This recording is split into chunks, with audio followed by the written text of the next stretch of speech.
Princess Read Aloud. Chapter 1. The Forest. "Hold my hand, Sophie. We have to leave." It was her father's voice. She couldn't see him, but she knew, somehow, that his hair was disheveled and that he was wearing a tatty overcoat with one of the hem that hung down like a dragged wing.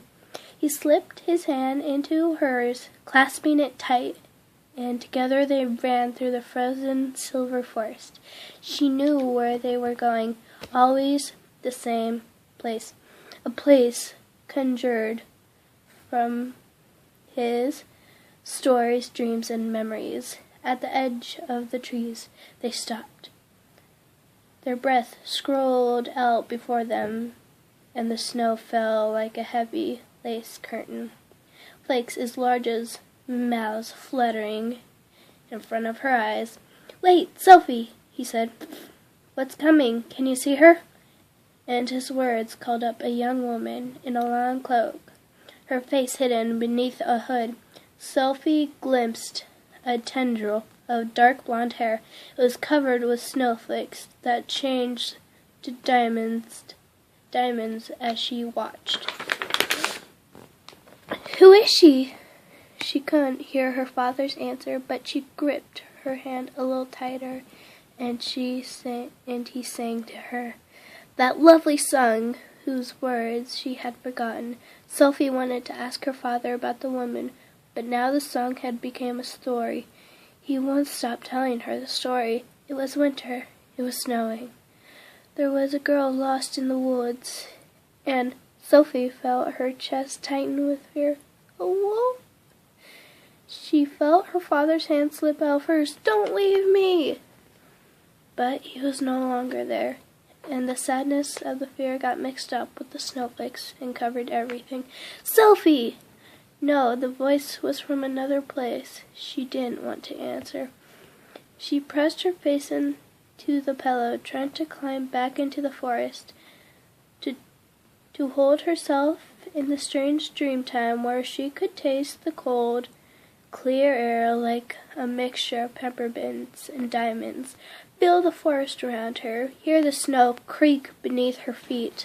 "Are you awake?" Sophie sighed and moved her hand across the bedspread as if to brush snow off from it. "I am now Delphine." She tried not to sound grumpy, but the day at New Bloomsbury College for young ladies had started, and it would not be stopped.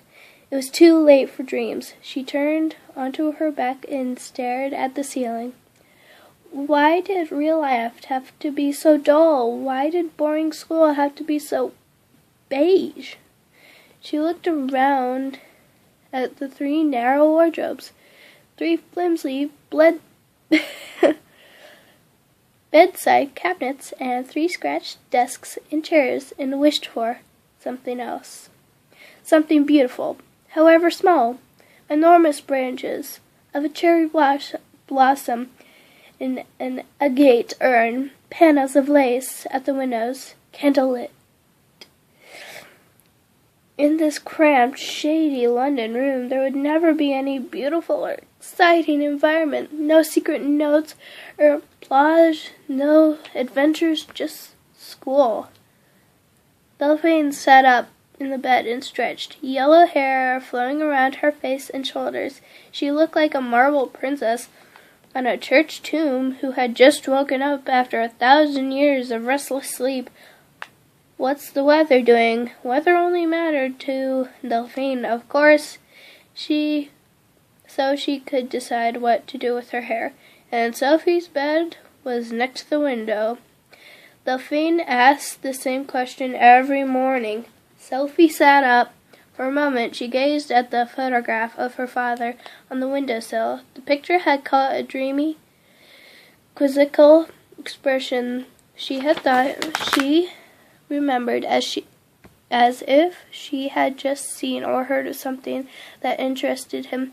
She pulled back the curtain. The window looked up in a narrow street of tall houses, and she had to crane her neck to get a view of any sky. Even when it was wild with sunshine, the street was dank and depressing.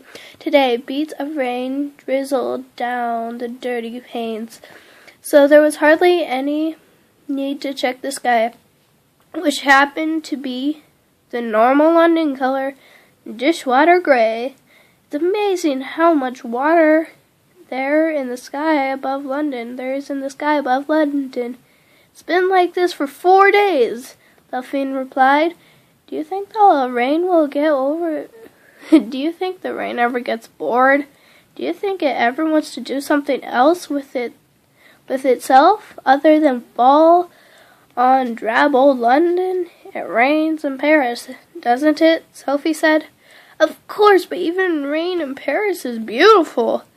I wish it would snow, Sophie whispered. She wondered if the daydream of the winter forest would come again. She could make it come back. Are you mad? Delphine shuddered. It ruins your shoes. But that won't matter, Sophie said. We would wake up and everything would look so different. Maybe it would even be different, like a fairy tale. Wouldn't it be amazing, just for once, if it was cold enough for snow? Such weather is only perfect on the Pesta, Delphine said firmly. With skies attached to your feet, she stretched again and yawned prettily like a cat. Shall we wake Marinette? She swung her long legs over the edge of her bed and wiggled her toes. The nails were painted metallic green. If we don't, she'll miss breakfast again. What is this fascination with breakfast? A girl with thin, dark hair emerged from under brown quilt cover, her face bleary and puffed with sleep. Hey, it speaks!